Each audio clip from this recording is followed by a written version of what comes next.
Assalamualaikum warahmatullahi wabarakatuh. Gimana kabarnya anak-anak? Sehat semua kan? Alhamdulillah. Hari ini kita bertemu kembali dengan Bu Umi. Ya, pada hari ini Bu Umi akan bahas materi IPS tema 4 subtema 3. Ya. Interaksi sosial dalam bidang ekonomi dan berbagai bidang lainnya. Tapi sebelumnya, mari kita berdoa terlebih dahulu ya, dengan baca basmalah bersama-sama. Bismillahirrahmanirrahim. Semoga dengan bacaan basmalah kita diberi kemudahan, kepahaman, dan kelancaran dalam menerima materi hari ini ya.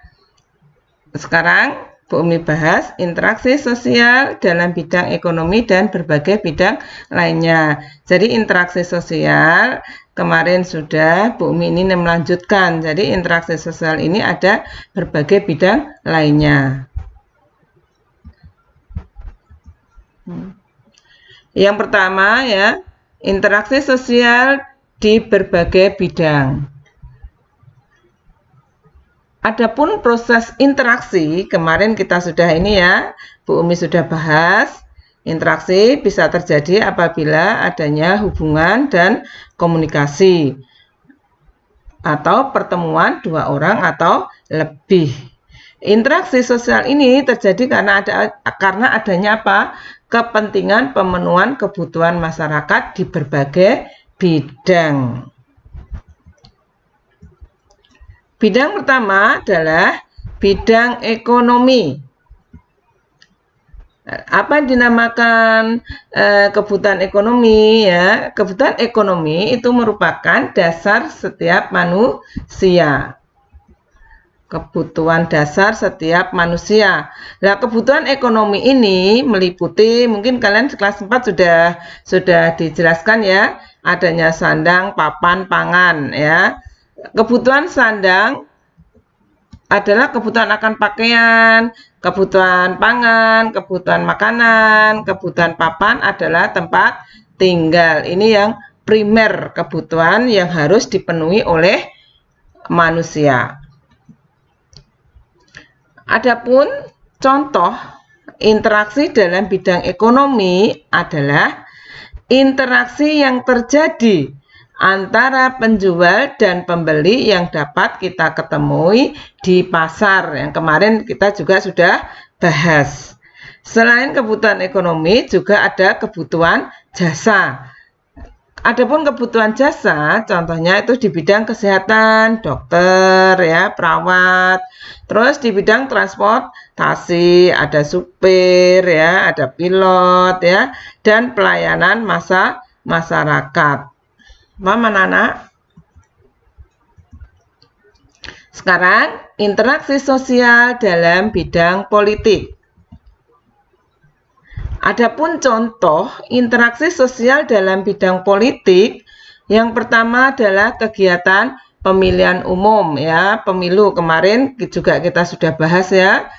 Pemilu ini wajib untuk semua warga negara Indonesia apabila telah memenuhi syarat-syarat. Contohnya salah satu syarat adalah umur 17 tahun atau belum 17 tahun sudah menikah. Dan ada juga lagi yang tidak sedang gila, itu semua wajib mengikuti pemilihan umum. Adapun azas dari pemilu kemarin juga sudah ya, luber jurdil, langsung, umum, bebas, rahasia, jujur dan adil. Nah, pemilu ini gunanya untuk mendapatkan seorang pemimpin ya. Kalau kita mengharapkan pemimpin kita juga yang beragama Islam, berakhlak mulia ya, yang dapat bisa mensejahterakan seluruh umat yang ada di Indonesia. Insya Allah tanggal 9 Desember nanti ada pilkada, pilihan kepala daerah di tingkat kabupaten ya. Yang kedua, contoh bidang politik itu para menteri bertemu dengan presiden. Ya, namanya nanti kayak kabinet. besok lanjut kelas 6 mungkin dibahas ya.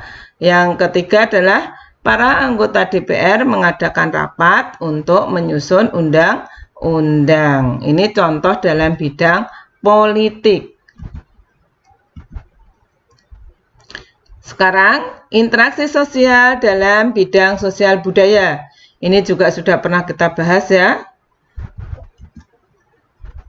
Contohnya, interaksi sosial di bidang sosial budaya adalah kegiatan festival seni dan budaya. Mungkin kalian juga sudah pernah lihat ya, ada festival seni budaya. Kalau di sekolah kita kemarin ada pentas seni ya, kita lakukan tahun kemarin ya. Setiap kelas menampilkan ya keanekaragaman budaya dan seni, ada senda tari ya, ada yang membacakan puisi, ada gerak dan lagu ya. Ini baru di lingkungan sekolah yang kita cintai ya. Kalau di negara mungkin festival seni, kalau di daerah-daerah ya ada kegiatan festival seni dan budaya. Yang kedua, kegiatan gotong royong. Fungsi dari gotong royong ya, ini pekerjaan berat jadi ringan, pekerjaan lama jadi cepat selesai, dan dalam gotong royong ini juga akan menjalin silaturahmi antar warga. Dan gotong royong ini juga sesuai dengan Pancasila, terutama sila keempat. Yang ketiga adalah kegiatan di sanggar tari. Nah, ini di sanggar tari nanti diajarkan tentang tari-tarian yang ada di Indonesia. Paham ya Nana? Sekarang interaksi sosial dalam bidang moral ya. Moral itu akhlak ya. Contohnya interaksi sosial dalam bidang moral yaitu memberi salam pada guru. Insya Allah kalau di sekolah kita ya sudah ditanamkan adanya ketika ketemu Pak Guru, karyawan ya memberikan salam. Dan yang kedua, menyalami orang tua ketika akan pergi ke sekolah. Dan yang ketiga, menghormati orang yang sudah tua dan menyayangi yang lebih muda. Untuk menanamkan nilai-nilai moral ya, apalagi zaman milenial ini ya, moral sangat diperlukan. Ya, penanaman akhlak sejak dini ya. Nah, penanaman akhlak ini bisa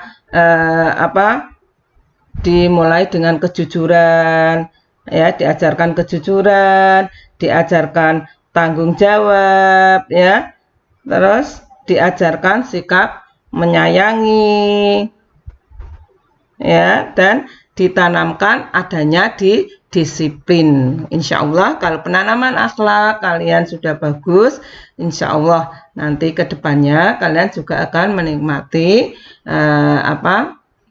hasil dari akhlak-akhlak kalian yang sudah bagus.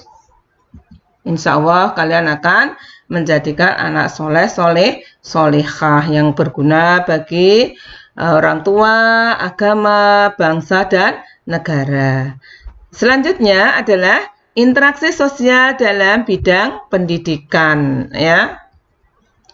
Contohnya, paham ya kalau bidang pendidikan?